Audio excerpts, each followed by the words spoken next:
Welcome to the Prodigal Blonde Unfiltered with me, Andrea Logan. Welcome to the Prodigal Blonde Unfiltered with me, Andrea Logan. Thank you so much for joining me again. I am so excited for today's guest. He has over 30 years of experience in the film industry. Somehow we've never met in person, but he is an award-winning producer, writer, and director. And he has made more than 40 motion picture and television productions seen by millions of viewers and platforms including Netflix, Amazon Prime, Peacock, iTunes, Fox Nation, INSP, and many more. He's also known for the hit War Room, Farhaven, and the latest series on TV that I'm still trying to get on is Blue Ridge. The one and only Gary Wheeler. Welcome to the show. Hey, Andrea, it's good to be here. Good to see you. And I cannot believe somehow we've never met in person. Like, how is that possible? I mean, you were zigging and I was zagging, I think is what it was. I know, I can't believe it. I mean, I feel like we've known each other for a while, and with social media, you feel like I know it. you know people. And so, but yeah, hey, look, I'm trying to still get on Blue Ridge. I keep writing roles for myself and like saying I'm going to do this, and then I end up cutting it, or I'm like, oh, do I really want to be the backwoods bandit with the big beard, and so I end up cutting it. So I'm trying to get on it too, Oh my gosh, come on. I think you have a little pull with, and that's on INSP. Is that right? It was everywhere right now. And Okay. so I think it's been on INSP and then Western Bound, and then now it's on various platforms, and it's soon to be on Prime and Peacock and everywhere. So season 1, and we're finishing season 2 now. We're halfway through season 2, kind of as we speak. So how long do you shoot? What's your season look like? Is it 3 months? Well, this season's a little different because we broke it up for the holidays. Okay. So it's each half, it's 8 episodes, and each half is about 32 to 34 days. So it's about a 64-day shoot. So each episode's about 8 days. And that's pretty standard for television, is that you're shooting an 8-day episode. And that's pretty common. Whoa. Okay, so take me back 30 years. So that means you were like 5 or 10. I wish. So take me back to how you got into the business. And, I love what you said about your journey where you felt your whole career was over, and that was 40 movies ago. Yeah. So, and this is, so I got my first official job in the industry in 1995. So this is my 30th year. And so I've had 30 years of nonstop, for lack of a better word, paychecks. Like I haven't had to go do the other thing for 30 Yep. years. And that's, as you know, in our industry, that's really kind of amazing, and hard. Yep. Now that doesn't mean I didn't do things that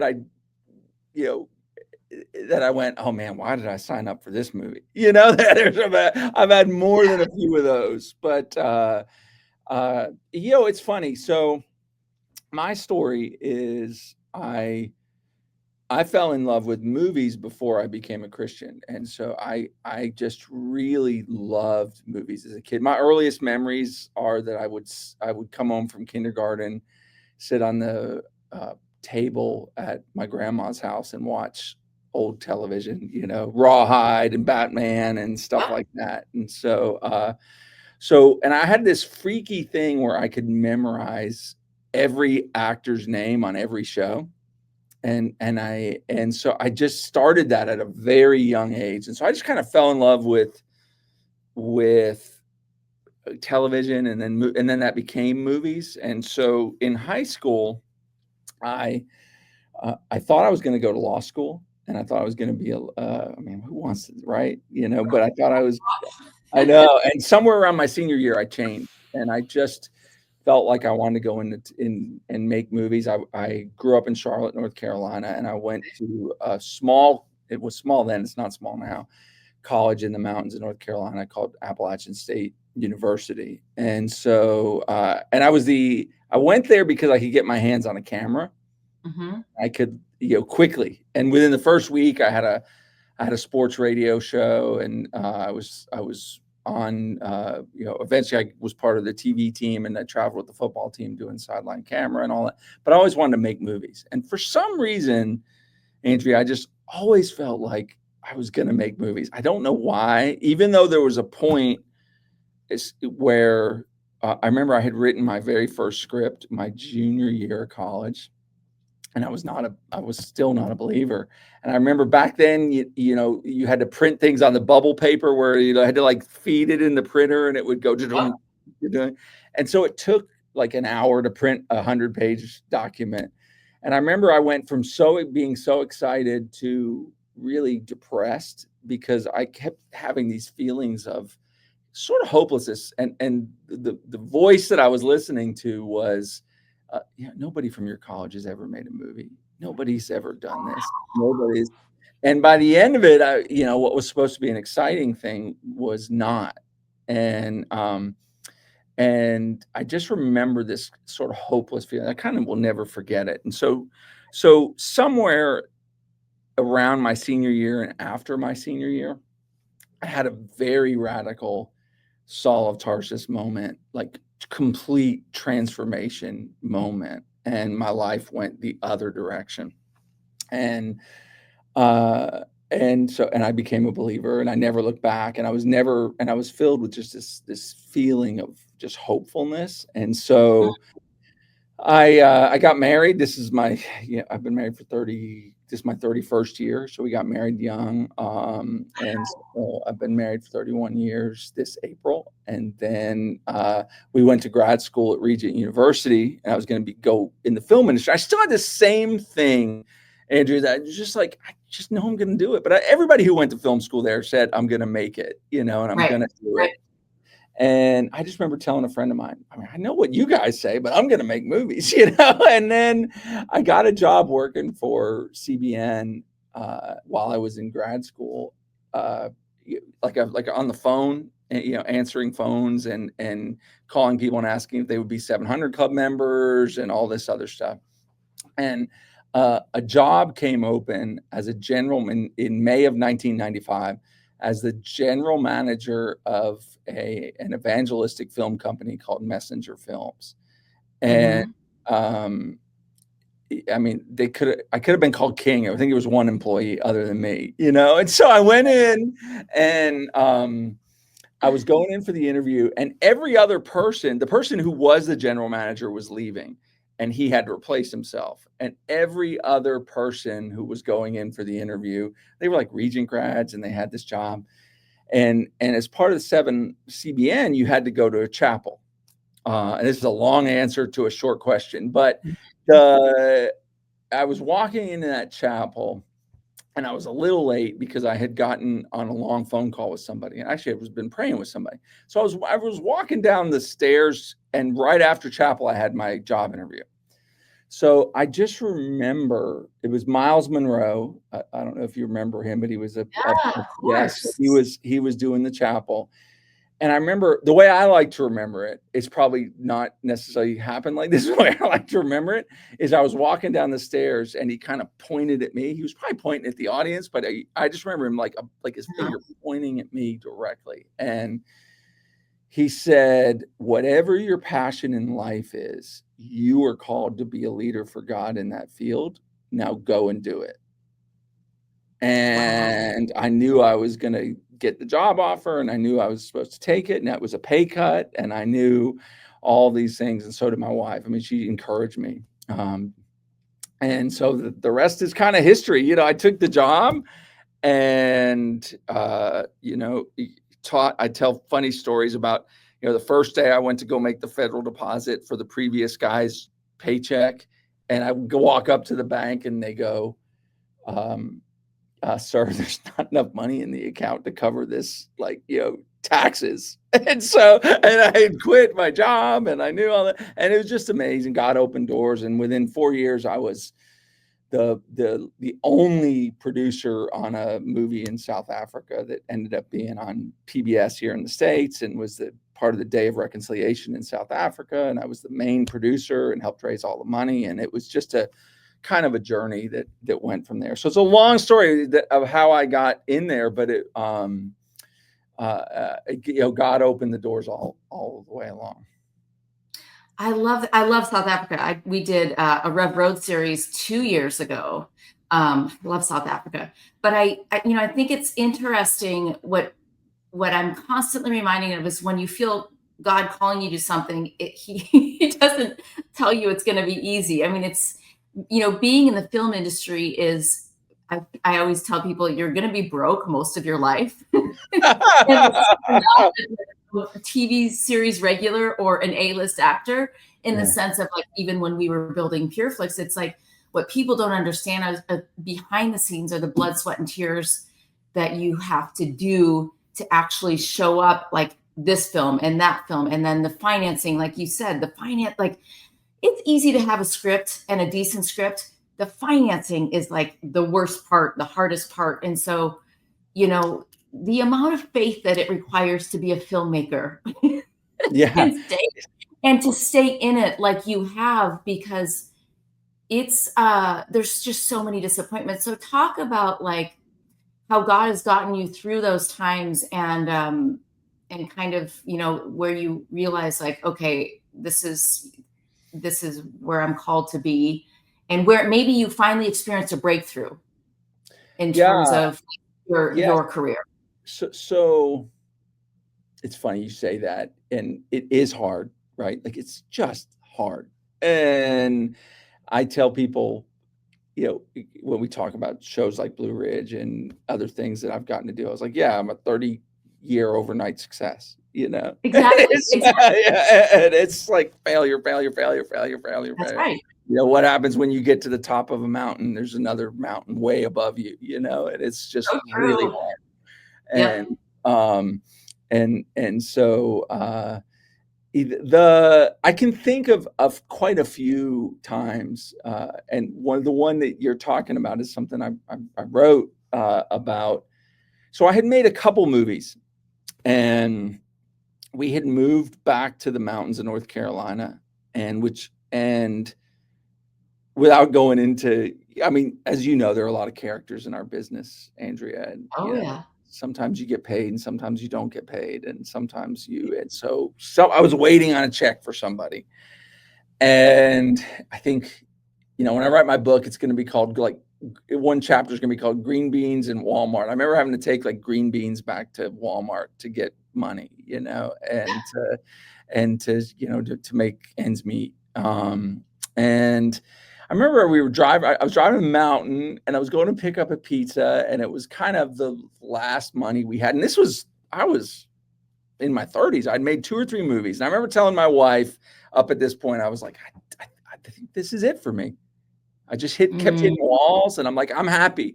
I love the movies I've made. God used me, blah, blah, blah, blah, blah. Right. And then,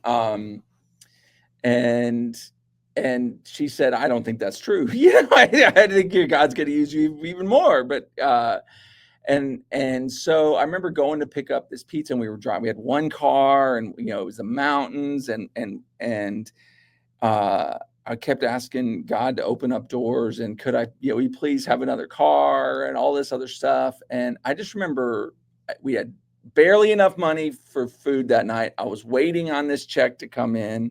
We were driving one car. I was wondering what was going to be next. I was supposed to get another gig that was going to be some development money right behind it, but that was being delayed.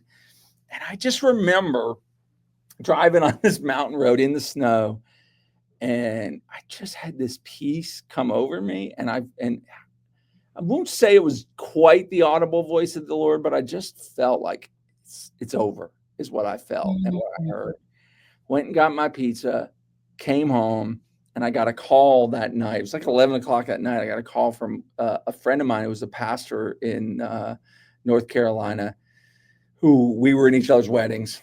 And he said, hey, I'm getting a new car, and I feel like I asked the Lord who I'm supposed to give this one to. And I don't know why you popped into my head. Do you want my old car?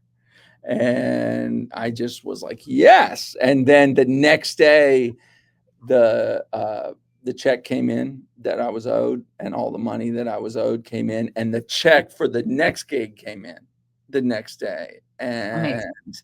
And it was just one right after the other. And within 5 or 6 months, I met an author named Robert Whitlow, and I ended up turning his movie, The List, his book, into a movie. And then from there, it was The List, The Trial, Jimmy, and then 40 movies later.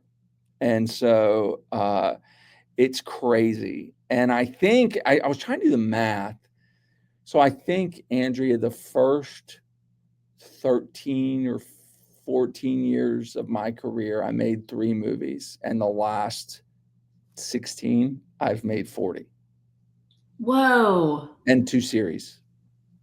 And it's just like, but it was hard. All of it was hard, and so that's a moment that really stands out to me. Another one is, even after that success, we were going to make a movie called The Trial, and we had it all cast except for the lead, and we had 83 names ranked on this list, and number 1 was Matthew Modine. He was number 1 to play the courtroom drama. Yeah, and so we called him. Our good friend Bev Holloway called him, and he was unavailable, and he was getting ready to do a play in LA at the Geffen, and so he was unavailable. And so then we started going through the list, boom, and we had the entire rest of the movie cast except for that role. And 2 weeks before we were supposed to open up our production office, through no fault of ours, we lost all of the money. And it was just somebody who made a commitment. They couldn't. And it was worse than that, but I won't go into that here, and it was, and we were stuck. And so it took me 6 months to raise enough to kind of get going.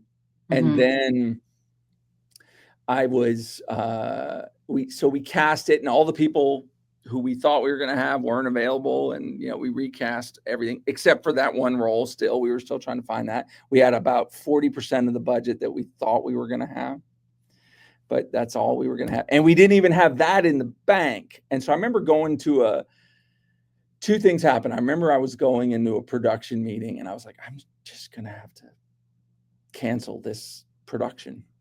And I went to my wife, and she said, no, I just feel like you need to have faith, and God's going to provide the money, and you need to do it. And I called a pastor friend of mine, and he said, sometimes you got to wade into the river before it parts. And so I agreed to make the movie without having commitment of all the money, and which sounds really irresponsible, but and then what'd you say? We've all done that. I know. And then we couldn't get anybody to read the script. I remember I went to bed, and only me and Bev have experienced this.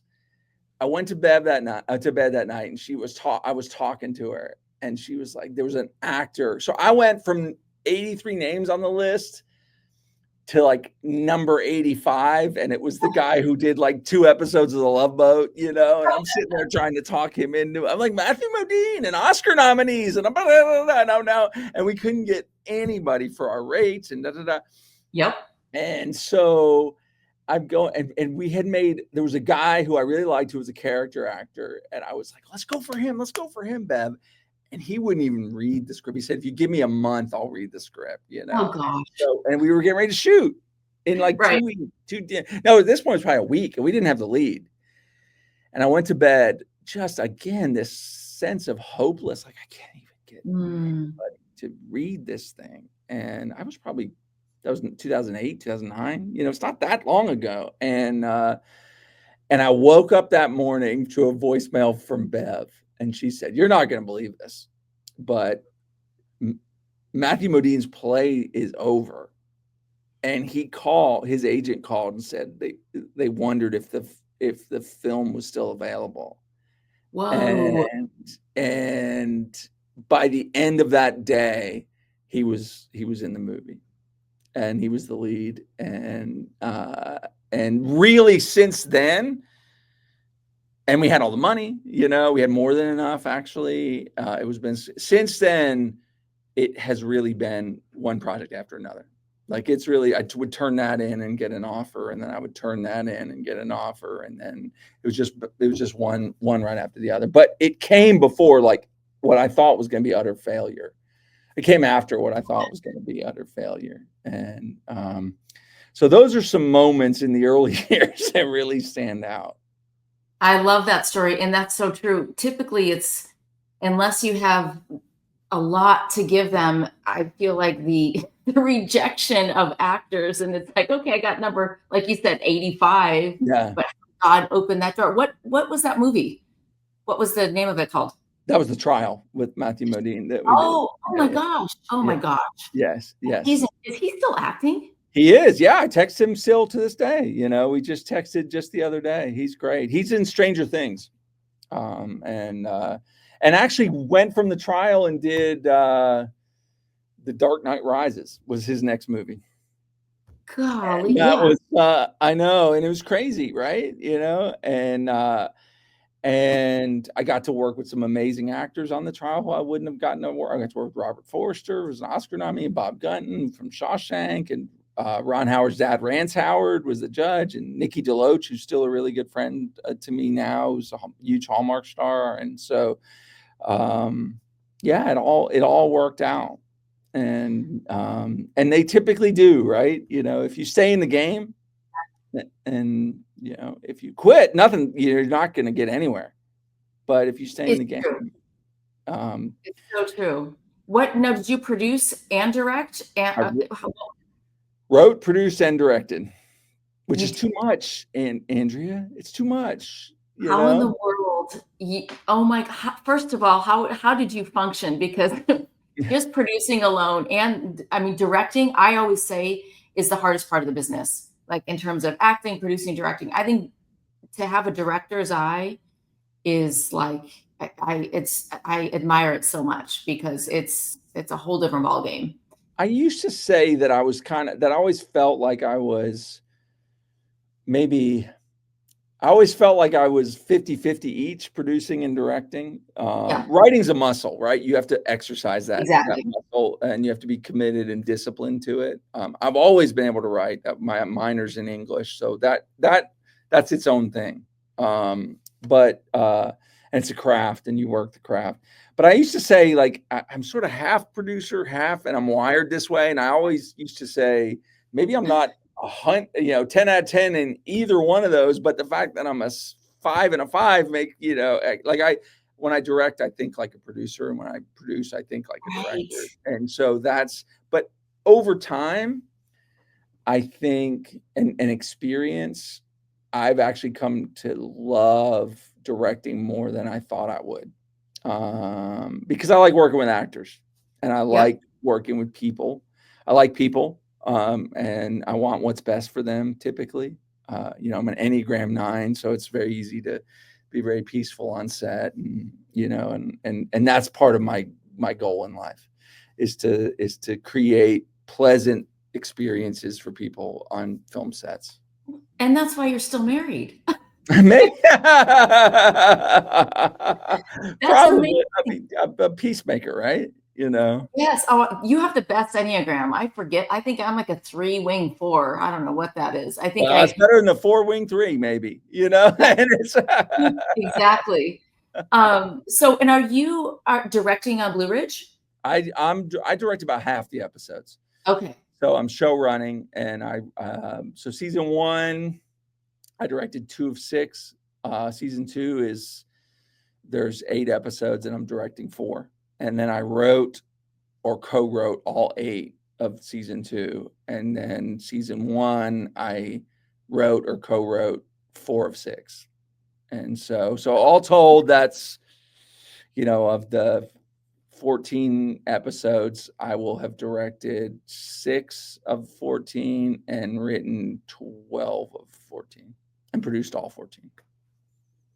Do you sleep? Yeah. I am so impressed. I have a That's weird amazing. I have a weird thing, Andrew. I'm sort of like I'm the weirdest. I think it was Lisa Turkis who said that she has, she's a 9, but she has 2 speeds, like 100 and 0, and I'm gonna either be asleep and under a blanket, on the couch, or I'm just wired. And so I get up at 5 every morning. I read, set, 50 plus books a year, like all I set reading goals, like, it's those kind of things that I try to. I do set reading goals every year and have pre-disciplined about when I get up and when I go to bed, and all those kind of things. That's impressive. I read the Bible in a year last year, and I can't believe I was like, I need to read the Bible from cover to cover before I die. So Yeah. Yeah. I did that.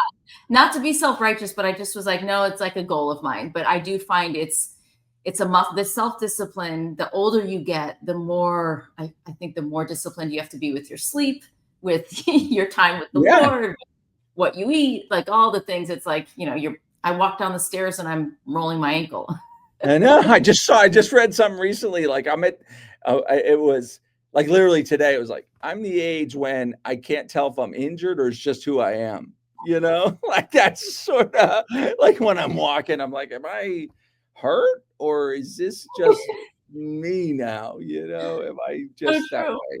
I did the I same thing you did a couple years ago. I said, I just am going to read it cover to cover. I mean, I might have before been pieces, but I'm like, I'm going to do this cover to cover. And I was going to try and take it, as fast as I could, but within a year and a half or something like that, Yeah, And so what I ended up doing is, I think I ended up in that, by the time it took me to read the Old Testament once, I had read the New Testament twice, so I kind of did did it that way, just, yeah. just so I didn't get stuck in some of the, some of the Old Testament, The and then I the finished it. lamentations and all Yeah. the you're just like, oh my gosh. Yeah, and I finished it a second time last year. I did it again, but I wouldn't have done it the second time and if I hadn't done it the first time. That's amazing. And so it was easier, Yep. And this year I'm trying something new. Like I love to read. Like I said, I think I read 70 books last year, but I've always wanted to read The Lord of the Rings, and I love the movies, but I'm just like I cannot get through the books. And so I just said, you know what? I'm just going to read it 5 minutes a day. I'm going to read it. Like I'm just going to literally put a timer on my phone. And, when it talks about Frodo chasing mushrooms or whatever, and, and that's 5 pages or 5 minutes and that's it, and my wife, because we love the Lord of the Rings movies, she's like, well, what happened in the book by this? I'm like, listen, they haven't even left the Shire yet. I'm 100 pages in. And they haven't even left the Shire, So I'm trying that, and I'm also trying that with the Bible this year. I'm just like, I'm going to put my timer on. I'm going to do Yep. that and Lord of the Rings back to the back, and I'm just going to go bam, bam. And then when the timer goes off, the book closes. And I'm just, I do it when I first wake up. And That's so, awesome. yeah. That's So anyway, amazing. yeah. Well, tell me about the War Room, because I heard you have that. First of all, what did that make in the box office? That was like a huge 60, movie. 80, something like that. 80 million. Yeah, 60 or 80, I can't remember. Yeah, and I was a co-producer. What I like to say is I was the highest ranking non-Kendrick on the film. But I So heard were you not the one that discovered the sweet, the older character, the old lady? That was you that found her, correct? Karen Abercrombie, it was, yeah. And so, which is another, Diego says 74 million is what it did worldwide. So, and that's an interesting story too, Andrea, because couple things. So I'm gonna go. I mean, I'll try to tell it fast. Okay. So I got saved in college. I was part of a campus ministry. There was a couple that were newlyweds. They were also part of that campus ministry. We stayed friends. They moved down to Charlotte, North Carolina. They became pastors of a church in Concord. Their names are Dar and Andrew Draper. We stayed friends. In 2008, we decided to leave Boone and move back to Charlotte and go to their church. Mm-hmm. So we go to their church. The pastor of that church was a gentleman named Jay Stewart. And we go there for about 6 months, and it's a 30-minute drive. And at that point, I had 4 kids, 3 girls under the age of 4. And so we couldn't it was ridiculous. And so we couldn't make this long drive to church every Sunday. So we decide that we're going to go. My wife goes and visits this church called Grace Covenant Church, which is, that 5 minutes from our house. She goes into that church. She feels God speak to her and say, this is your home. So I call Jay Stewart, pastor of that church in Concord, and I say, hey, Jake, I feel like we're going to have to go here for this season, but I love you. God bless you, all that sort of stuff.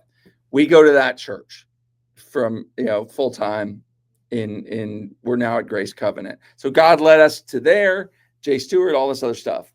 So in 2014, I was praying. I had done a bunch of TV movies, and I was praying, and I just said, God, I just really feel like I want to jump in the deep end and try something that I'm not just relying on my own skill, that God, you could stretch me and use me to do something bigger. And that was spring of 2014. And about 3 weeks later, I get a phone call from Alex Kendrick, and he's like, Gary, you live in Charlotte? And I was like, yeah. And he's like, we're in your backyard. I was like, literally? And he's like, no, for the first time, we feel like God is calling us out of Georgia to make a movie in Charlotte. Mm-hmm. And so, we were just this church. We were scouting. This guy said, hey, you should meet this Christian filmmaker. And Alex is like, okay, the local Christian filmmaker. Who is his name? Gary. Because I've known Alex and Steven since Facing the Giants. Okay. And so they're like, oh, we love Gary. So the next day, Steven is still in town. I meet with Steven for like 5 hours. And it was just God. It was just the Lord. Mm-hmm. And we knew, and they asked me if I want to be a producer with them on it. So I said, yes. And they go, here's the thing. Like, we need this prayer warrior woman. It's the key role in this movie. Like, we're going to do a nationwide search. We're going to look at gospel singers. We're going to do all of this sort of stuff. And I asked him, I was like, hey, by the way, what church were you scouting? And the church that they were at was Jay Stewart's church, where my friends were the pastor. So they went to that church. That guy said, which I had only been at for 6 months. That guy says, you need to call Gary, who is now at this church. And sitting in the pews at that church, the new church, Grace Covenant, 1 row in front of me for 6 years was Karen Abercrombie, who played. Yes. And so Karen, I was like, well, and our church did the auditions. And so, I'm a big Hamilton fan. The room where it happens, I want to be in the room where it happens. So, the room where it happened is, me, Steven, Alex, Justin Tolley, and our casting director. In walks Karen Abercrombie in costume and does that part, and was the only person who auditioned. And before the audition's over, Alex is moving furniture and he's taking her through scenes and knew that she was Miss Clara from War Room. And then God uses that movie to transform lives all around the world, right? So when you say discover, yes and no, right? But it's it's God's. We don't see the dots connecting until the end. We don't see that, right? That's right. Yeah, I mean, I love that because it can be overwhelmingly intimidating when you love the Lord, God's called you to the industry. There's so much rejection, but I can even see specific people that we've casted in the past where it was like God handpicks them. And I would tell any actor, to not get discouraged, because no matter where you're at, God will use you, whether you're on set, whether you're in church. And if you're supposed to be in a project, you will be. I auditioned for an Outer Banks role. I think it was last year. And then my kids love that show, right? And Yeah. they're like, "Oh, mom, so and so played Hollis. It was the role of Hollis and something." And so, it's you're like, "Man, Laura, that would have been a fun one." First of all, the paycheck would have been great. Second of all, Yeah. would have been fun. I know one of the actors, but really what brings what I want other actors to know is like God's got his hand on you even when you don't see it, or you get a lot of no's, or you feel washed up, or you don't have any credits. Like God really does put the right people in our path at the right time. So that's Yeah, a really cool story. it is. And you don't, and I've felt it all. I've felt the heartbreak. Yeah. I've had things fall apart. Not just that movie, but other movies, and I think if you just realize what it is that God's called you to, go back to the first thing that I said, whatever your passion in life is, you're called to be a leader for God in this field. Now go and do it. Mhm. And I think we're just not going to see it. We see through a glass darkly, and we're not going to see the truth until kind of we're on the end of it all. And so I think, stay in the game. And for actors that watch this, I always tell the story. I had two, so this is a true story on the list. So I had two actors. I had a best friend role in the movie The List, and I had two actors that I was going to have a really hard time choosing between them. And it was a guy named Burgess Jenkins, who has gone on to work a lot. He was in Remember the Titans, and Brian LaFontaine. And I couldn't decide which one I was going to use. And I had chemistry with both of them, and he was the best friend role.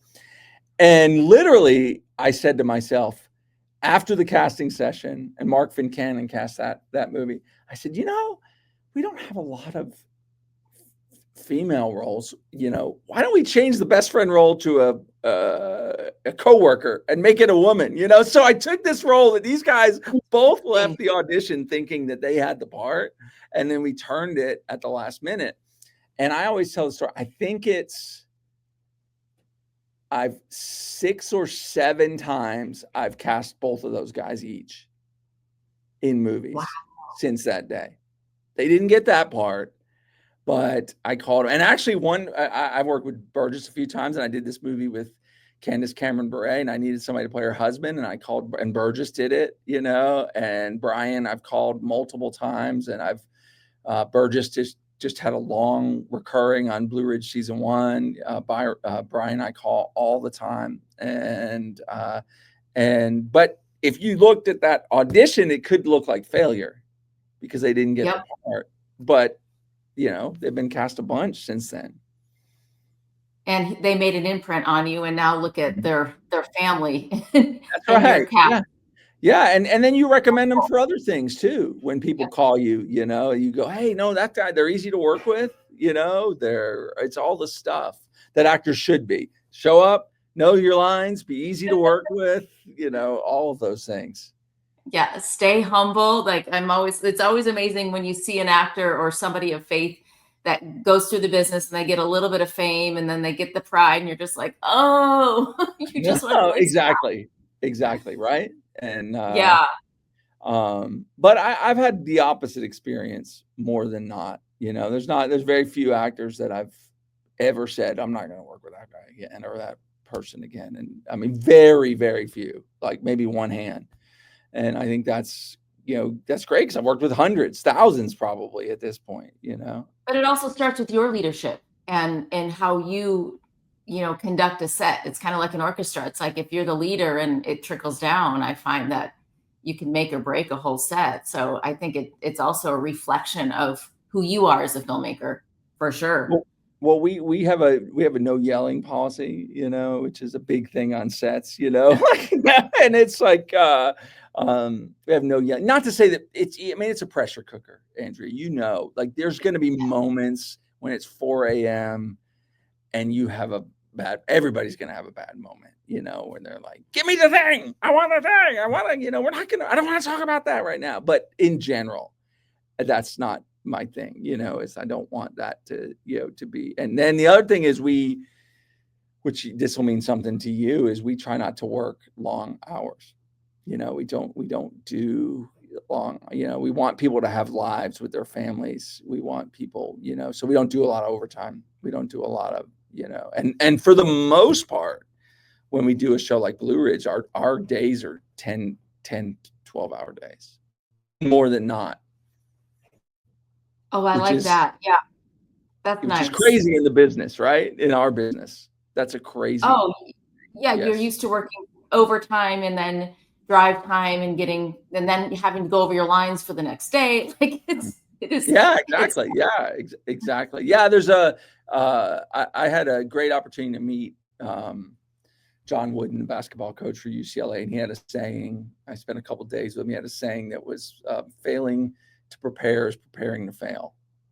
And so it's just, if you prepare really well as a production company, as a producer, you can kind of move fast and do it that way. So I love that. And you have 4 kids. yes. Are they all girls? No, I have a 26-year-old son who is married, and then I have 3 girls. So I have a 20-year-old, 18-year-old, 16-year-old. And so, but at one point I had 3 teenage daughters. I just got out of that, and it was I feel you. I feel you. Wow. yes, it was, and every family has, one who brings the sunshine and the rain, and it could be 5 minutes apart, and so when those teenage years hits and you got that one in the house, woo, I know. I you think probably we know, relate. Oh, yes. yeah, Yes. you The probably know mood. exactly which one of your kids is Yeah. yeah, The moody one, the cranky one. Oh my gosh. And are any yeah. of them in the business? They've all worked on they've been on sets. My son and my oldest daughter have been on the sets. He's a really talented writer. He has his master's in creative writing. So it's interesting to see it come out, and he loves, right. He was the publisher of the the college magazine and all that sort of stuff. So he's teaching English and then writing right now. And then my daughter is in college, but she's getting a dual major, and one of those is theater. So it's fun to see that happen. And then, but it's funny too, because my next daughter she's she's an artist, and I could see her in the art department. She's quiet, and then my youngest is wide open, and so she's Always the baby. The babies are always the ones that. 16. Oh my gosh, yeah, she's 16, about to be 7. Their birthdays are all April and May, and but we Wow. still have great relationships, and I that's really my calling in life. Is Yeah. I don't want I think I read a book by I think it was Donald Miller, and I can't remember. It was The Hero's Journey or something. It was a spin-off on that, and he talked about writing your eulogy and reading it every day. But it's what you Right. want it to be, Yeah. and so I've been doing that for about 4 or 5 years, and my real goal is not about how many movies I make or anything like that. It's really that I'll never break relationship with my kids, and that I'll never break relationship with my family. And so that's really the thing that I care about the most. I will be the adult in the room. I will be the one and maybe that's the 9, that I can make the peace, but I just don't want to break relationship with my children. And I think that's my goal in life more than anything. Amen. I second that. That is so beautiful. You're making me cry. You forget, that really the legacy, that's just the most beautiful thing. The legacy that you want to be remembered as, is it, Our circle is. gets smaller the older we get, Andrea. It should. Yep. And if you look at your life like a dartboard, and when you're younger, your circles are wide, and you have a lot of these surface level relationships, and then the older you get, they get more and more narrow. And hopefully You got a few really good friends, as you get older, and a few people you've worked with for a long time that you can trust. But at the end of the day, the ones that, the one you're going to call for on your deathbed is your kids, your grandkids, your wife, your husband. And so that's ultimately what really matters. And I think in my career, that's the thing that I have a lot of contemporaries who've had a lot of success too, and sometimes on bigger platforms, and the thing that, my goal is to be at home with my kids, and to do all of those things. And so that helps with that. I don't care what business you're in, but you're gonna have a thing inside you that struggles with envy and jealousy, and you're gonna have this thing that in here. And so I think if you can read that eulogy, that's where the eulogy really helps. It's like, "Hey, that's not my thing," and I have a little mantra that I say. I might have think I stole it from Craig Groeschel. It's just that, I like people and I want what's best for them. So anytime I have a moment of jealousy, I'm just like, no, no, no, no. I like people and I want what's best for them. Push this aside. It's just hard. It's hard not to feel that in a social media world. Gosh, that's so simple and so good though, because we really are not competing against anybody, right? Because God has a No, fingerprint on us all, and that's what's no, so beautiful. that's right. You run your race. I mean, like, that's the Yes, thing. Run the race that God's put before you, and that doesn't mean it's easy, that doesn't mean it's easy. That doesn't mean you're not going to feel these things, but it doesn't mean we don't get frustrated when we see people who succeed who probably shouldn't, you know. yep, But I just feel like God has a plan for me, got a plan for you. He's got a plan for everybody watching this. And if we can run our race, I think that's what's important. gosh, preach. No, that's I